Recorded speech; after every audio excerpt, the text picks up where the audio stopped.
Hello. I have had three conversations slash interactions recently that made me think about the term or the idea of being jaded. And it made me self reflect as to whether, one, am I jaded? And two, is it a bad thing if I am jaded?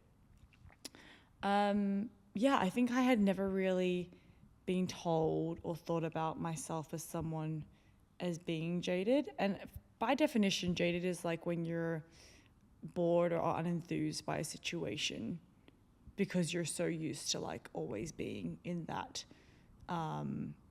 circumstance, environment, or like situation. So you kind of start to have a bit more, from my view anyway, you start to have a bit more of like a underwhelmed and unenthused reaction to certain things that happen, and you're like, oh yeah, that's just how it is. Oh, yeah, it's okay, like that. It's just not so. I don't want to say the word positive, but it's not so. Let's just say enthusiastic. But yeah, let's talk about the conversations and encounters I had, because I think it really helps to break down the answer that I have to these two questions around am I jaded and is it a bad thing, and just my thought process on the idea of being jaded. I think, just to be clear, I do think it's inevitable over time that you do become somewhat jaded towards a circumstance you're in. Like, if you're doing the same workout routine all the time, if you're seeing the same people every day, if you're doing the same work, you're always reading the same type of like fiction book, it could potentially, become, I guess, like less stimulating, and you feel a sense of like, it is what it is. Like, that's just life. So yeah, let's talk about it. So my first encounter was with Alex's friend. So those of you who don't know, Alex is my fiance. So Alex's friend was actually visiting. Lovely guy.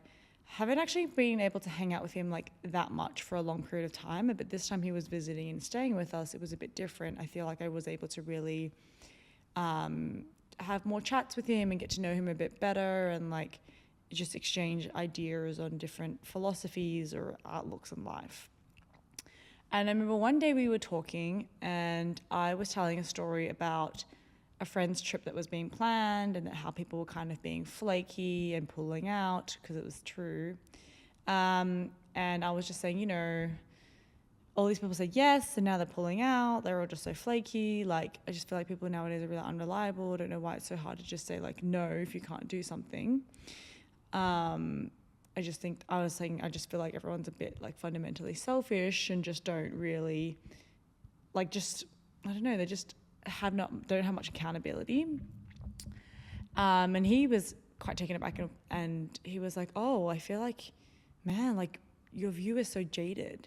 You just have, he's like, that's like so interesting. And I was like, and then I was taken aback, because I was taken aback that he thought I was jaded. And then I was like reflecting internally, like, am I jaded? I've never had someone call me jaded before, or tell me that like I'm jaded. And then I was thinking, oh my God. I think initially I processed it as a very negative thing. And then I was kind of thinking about it, and I was like, And I said to him, I said, oh, I don't think it's necessarily jaded, because from my perspective, I don't think anything that I've said is false. Not saying that that's what the definition of jaded is, but I was like, it's kind of, yeah, it could be kind of jaded, but it is the truth. Like, it is just a realistic view, in my opinion. That's just how people are. I'm just giving a commentary on like how people are behaving, and on how people are behaving and in that situation. And yeah, I think it was just a funny interaction for myself, because then he was kind of like, oh yeah, actually, like, I kind of get what you mean. He's like, I have friends like that. And I was like, yeah, I think from my view, if you don't call it out how it is, and you don't hold your friends accountable, then the issue and the behavior just repeats itself. And I was kind of like, it's fine like one or two times, but then it becomes a point where like everyone's doing it and we're enabling them to, behave that way and not be accountable and just be like fluffy. I was like, I don't want that from my friends, so I will call them out on it and call it how it is. And whether that's being jaded or not, I don't really care. And so I think it was a very interesting interaction. And it was the first time I've ever been called jaded. And I felt like, oh my God, am I getting to that phase of my life where I am a jaded auntie, I've already started eating desserts and saying, oh, I love it, it's not too sweet. So this is just the next step. Is this who I've become? Anyway, but then it made me reflect on the term of being jaded. And I was like, you know what? That's not necessarily a negative thing. I think if you have a good level of self-awareness, I think understanding that you are being jaded in a certain situation is fine. For me, I think I'm perfectly fine being jaded in this situation because I do think that I'm speaking my truth of how I view the situation. And I don't think that my view is necessarily negative. I think it's just an honest perspective of what's happening. And I think that my jadedness in this situation is just calling out those who are not showing up in the right way. Because I think from maybe my friend's point of view, he views it as feeling negative about your friends. But I think they're two different things. I don't think when I have that feeling about someone, I feel negative about them. I'm just saying hey, this is becoming a behavior that you're repeating. I'm not okay with it. I feel like you should think about whether this is who you are as a friend and as a person to somebody else. So yeah, I don't know. Maybe you guys tell me your thoughts. Maybe I am being jaded. I don't know. Maybe I'm just tricking myself into believing that I'm not jaded when I'm actually being jaded. I do think I am being jaded to a certain level, but I do think that in this situation, it's warranted and it's realistic. So yes, I totally see how from another's perspective, it could seem negative, but I think in this situation, I'm going to give myself a warrant of it's okay. Because I think in this situation, I prioritize holding people accountable for being crappy versus me being jaded. Okay, second interaction and encounter was I was in Ho Chi Minh about a month or so ago, and I was traveling around and we were using Grab Bike a lot or Gojek Bike because it was just a lot faster. And I don't know, whenever we're in Southeast Asia, I feel like anytime there's a Grab Bike option, we just take the option. If you haven't done it, try it out. It's really fun. Wear the helmet and just cruise along, you have that bike experience. And I'll tell you why, guys. I'll tell you why. So I had a whole kerfuffle leading up to that moment. I was getting really frustrated because there was all this traffic because it was the eve of Eve of Reunification Day. And I didn't know that there was going to be a celebration in the city. Should have really known that, but anyway. And I was trying to get a Grab on this corner, which I had walked to that was opened up.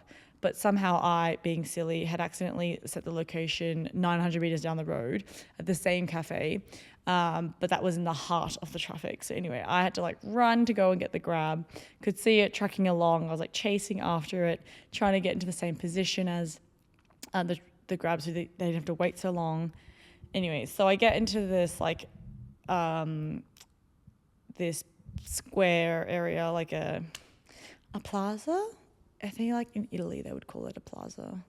And there were so many people, so many Grabs, bikes, cars, everything. And I was like, oh my God, mayhem. Anyway, I found my driver and got on the back of the bike. And I was just feel like I was generally feeling a level of flusteredness. I wouldn't say I was stressed because I had found the Grab driver by then. But I was just feeling you're so silly, Neya. Why did you put the wrong location? And I was kind of, just getting in my head about it a little bit. But then I hopped in the Grab and the guy was so nice. And we started off on our journey, and initially we hit this one crossroad and you just couldn't get through because it was just literally no gaps. People were like on the pedestrian crossings. There was buses. It was just mayhem. So we ended up turning back the other way and coming around and doing like a longer route. And then we ended up on like the city. If you've ever been to Ho Chi Minh, there's like the city hall side, and you look down and across like the, they call it like a mall in the Washington DC. Anyway, it was like similar to that. It's like the mall where it's it's the center of Ho Chi Minh. Anyway, we were there, and then we started hearing fireworks, and we were like, oh my God, it's so exciting. Like, I didn't know that it was going to be fireworks, and now it made sense to me, why everybody was rushing to get into a certain spot. And so my Grab driver was so cute, and he like stopped, and we like started watching the fireworks, and then the police kind of like came along and pushed us along because we weren't allowed to stop there. So we kept going along, and then we just, my Grab driver was so cute. We got like kind of closer to where I was going, and then he pulled up and he saw this location where you could watch the fireworks, and it was just so sweet. We just like stopped and sat there for like a solid 5-10 minutes just watching the fireworks. And I absolutely loved this experience because I felt like my Grab driver really taught me something in that moment, which was like to remember to enjoy those like little moments in life. You know what I mean? Just like slow down, take a deep breath. Where are you rushing to? You're on holiday, girl. Like, just slow down and watch the show. And first of all, I think I also really love like riding on the back of a Grab bike. I always have. And I think it's because it offers me like a different perspective than what I usually get if you're sitting in a car or you're walking around. I mean, I love walking, but I think a Grab bike experience, I don't know, it's just like in terms of transiting and commuting, it's just a very nice open air experience. So I could totally understand why people love motorbiking around. But I think in that moment, being able to take a Grab bike and do something different to what I usually do, something out of my normal routine or like comfort zone, allowed me to have a very pleasant experience. And I loved my Grab driver's approach and just general zenness, you know what I mean? Like, he was just like, yeah, I could be worrying about finishing this ride and going on and getting my next ride, and the fact that, I'm like, essentially he's charged a flat rate for this journey, but he's spending more time on it. But he just didn't even seem to really bother about it and was just like, you know what? Nope, we're just going to stop and enjoy the fireworks. And it was just I felt a very like fulfilled, warm feeling inside of me, and I just really enjoyed it. And I took a selfie with my Grab driver. This is the selfie we took because I was like, you're just so sweet, and I want to remember this moment because it was really refreshing and a very poignant moment, where you just feel like you're living, and it was just wonderful. So thank you to my Grab bike driver. I don't think you'll ever listen to this because you probably won't be able to understand what I'm saying, but I really appreciate what you taught me in that moment. And you, my man, you were not jaded. You were like the resistance to jadedness, breaking his norm and just doing something different to along his everyday routine and everyday job. He still is able to really recognize those moments in life where you just take a moment and it's fine. Enjoy the sun setting, enjoy the fireworks doing its thing. Love that. Okay, and then the last interaction I had was a conversation with my sister. So my sister has 2 kids. She's an amazing mother. She does it all. I don't know how she does it all. She's got a PhD. She's a doctor. She works. She looks after a whole household. She looks after 2 kids, obviously with a husband, but woman is just a superwoman.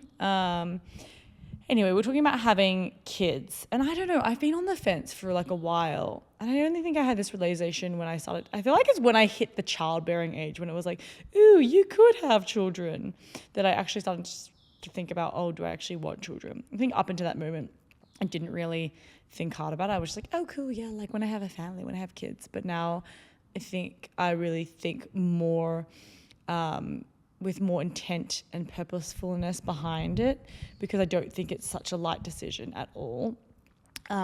which I don't think anyone should really consider having kids as a very light decision, but I think plenty of people do out there. Anyway, so I've been thinking about it a lot more, especially with the state of the world. I know that sounds really cliche of like, oh, I don't want to have kids because it's the end of the world. But I kind of get it, guys. I remember when I met this guy when I was doing an internship in Malaysia, like when I was in like my last year of uni, and he was 40 something. And I was like, oh, you guys having kids? He's like, no, me and my wife just like don't want to have kids. We don't want to bring kids into this world. The state of it as it is. And I think at that time I was 22 and I was like, that's really jaded of you. But you know what, guys? I don't blame the man, okay? Now at this age where I'm like 29, I kind of get it. I get his perspective. I understand where he's coming from. So yeah, I've just been really on the fence about having kids. I guess like part of me is like, oh, with the current climate of the world, is it responsible to have kids, knowing that maybe, I don't know, this world might not be around for like my grandkids or my great grandchildren. Like, do I continue the line? I don't know. But then the other time, there's obviously so much, like people could debate this for like years. You know, there's also like, oh, but you should be having a generation to help try and fix the world. Like if you don't keep like populating and, you know, building a new generation, then there's no one to like innovate and save the world. But then my sister came in with, you know, her profound opinion, which was, she was saying, yeah, okay, there's like so much happening in the world, but creating a family and like having kids is like building your own world. And she was like, you know, I think sometimes you think so big picture about, oh, the whole entire world, but sometimes, you know, you have to be a bit selfish and think about, what do I want from this world as an individual? And I think for her, she was saying like building a family is like creating her own little world, you know, like she has her own little world that she exists in. And I think that's actually so true. And she was saying that, you know, having kids has been so enlightening and has given her so much because she gets to see a new perspective on the world. She gets to see, you know, her kids learn about sticks or trees or, you know, Play-Doh or just like normal mundane things that we would see. They get excited about it, you know, they see a shadow, they see the sun, they think it's like so interesting and cool, and we see it every day and we are jaded, right? Because we see it every day. We definitely as humans devalue how wonderful certain things are, and we really don't recognize the importance of all of these beautiful natural things that just operate and function around us without any explanation. So I think that really hit home. And after that, I feel like I was even more perceptive of my nieces and just watching them learn about the world, seeing their opinion, like seeing how they behave in certain situations, like when you ask them a question and what they come up with.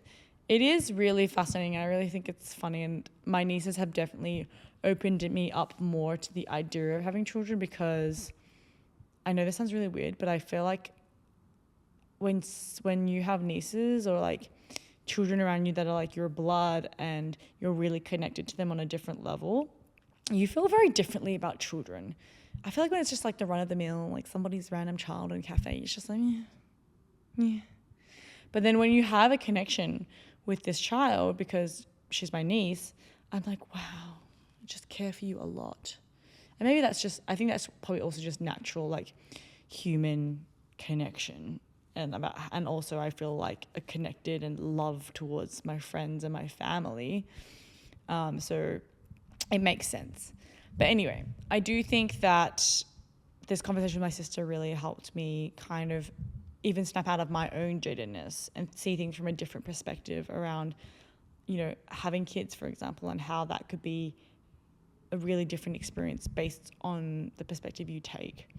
And then just, I think, watching kids and like seeing kids evolve and like their perspectives and how they learn is a great way to feel like you're breaking the jadedness. They are literally anti-jadedness because they don't really even understand that something is their normal day-to-day. Do you see a child wake up and just do the same routine every day?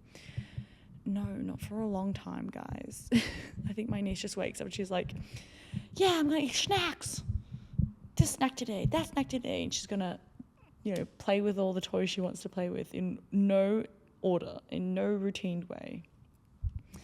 Anyway, so those are my 3 experiences, conversations, encounters that have recently made me think a lot about this idea of being jaded. And it really started with Alex's friend. So thanks, Alex's friend, who I won't name in this podcast, for, calling me out, having that conversation with me, because I think it was really interesting and it was a good opportunity to be introspective. So it leads me to the last part of this pod, which is, how can we be less jaded, or how can we embrace the jadedness and allow it to exist in our lives, but be aware enough to, live with jadedness in our lives without letting it overtake our lives.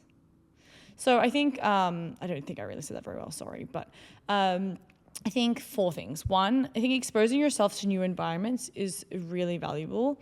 I think, I don't know, I swear I harp on about this all the time, but I do think just exposing yourself to new environments, different people, different situations really offers you so many perspectives. It's really refreshing. And I think that's a great way to break that jadedness if you feel like you're just doing this like run-of-the-mill, like hamster rat in a wheel. Hamster in a wheel? Oh my God, why am I blanking out? Anyway, I'm going to go for hamster. Hamster in a hamster ball. Anyway, if you feel like you're kind of just this hamster or rat, then a great way to do it is just do something different in your routine to give you a different perspective. I don't know, talk to someone new, try. I think second to that is being conscious of what we tell ourselves. Once again, going back to one of my favorite quotes that I had in my other podcast, which is, the words we speak become the house we live in. So true. If you continue to tell yourself like, oh, this is my day-to-day, this is my norm, this is like, it's so boring, blah, blah, blah, then yeah, you're going to become more jaded and feel more unenthusiastic and bored about certain situations. But if you can change your narrative and how you speak about it, I'm sure you can change your mindset and you'd be surprised. I think which tagged onto that, the third one, is being really self-aware of your state of mind, doing check-ins with yourself of like, oh, how am I feeling about this? Have I been like kind of, running on this continuous narrative a bit too much of, oh, that's boring, or I don't want to do that because it's like not very exciting, or blah, blah, blah, blah, I don't want to do this, don't want to do that, because you're feeling jaded. Do you need to think about, be more conscious of your state of mind, and then just make a change, guys? And then my last one, I think that I really learned from my Grab driver, was to just slow down. I think taking a step back and really slowing down, just enjoying life, enjoying moments is so important. You never know what you could experience or the perspective you can gain. And I think when we're jaded sometimes it's because we are just thinking in this fast-paced mindset of what's next, what am I going to do, you're not thinking about the present. And isn't this just so nice right now talking to you guys? Anyway, that's the end of the pod. Hope you enjoyed it. Bye.